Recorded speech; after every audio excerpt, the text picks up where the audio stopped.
Antenne Réunion et la ville de Saint-Joseph vous présentent C'est Saint-Jo.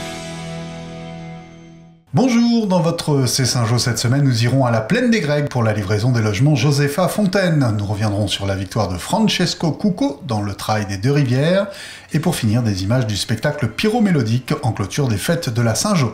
C'est maintenant, C'est Saint-Jo.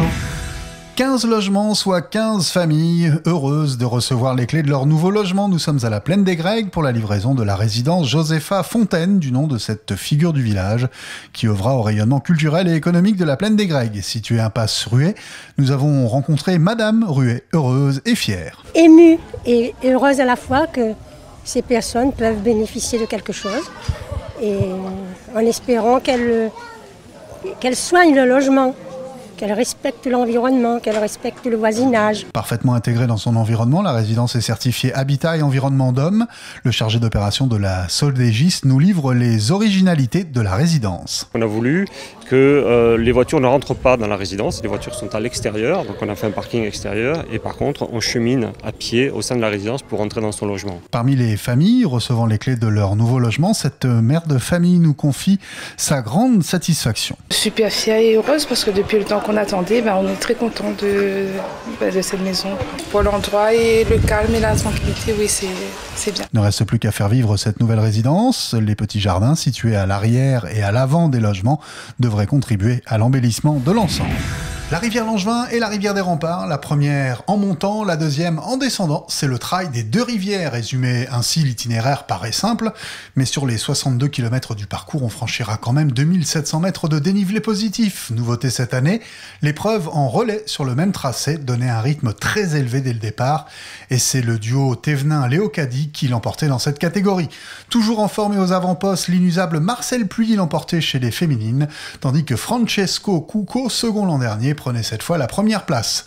Le coureur nous résume le parcours et vous allez l'entendre, il a même pris le temps d'apprécier le paysage. Pour moi, la montée de la rivière de Langevin vers la Plaine des Sables, c'est un des plus beaux coins de la Réunion. Donc vraiment, quand on arrive là-haut, après tout ce parcours, c'est vraiment très beau. Bien sûr, une telle épreuve demande une logistique importante, les signaleurs, les ravitailleurs disséminés sur le parcours, parfois au milieu de nulle part. Toujours très attendu des compétiteurs quand ceux-ci prennent le temps de s'arrêter, ce qui n'est pas toujours le cas. On ne l'a pas vu passer, même pas il a rien dit, hein. Il est tellement pressé, je crois, d'arriver. Bravo donc à tous les bénévoles mobilisés autour de Madame Turpin, la présidente du SPAC, qui peut se féliciter cette année encore du parfait déroulement du trail des Deux-Rivières. Comme promis, tout de suite des images du spectacle pyromélodique en clôture de la Saint-Jo.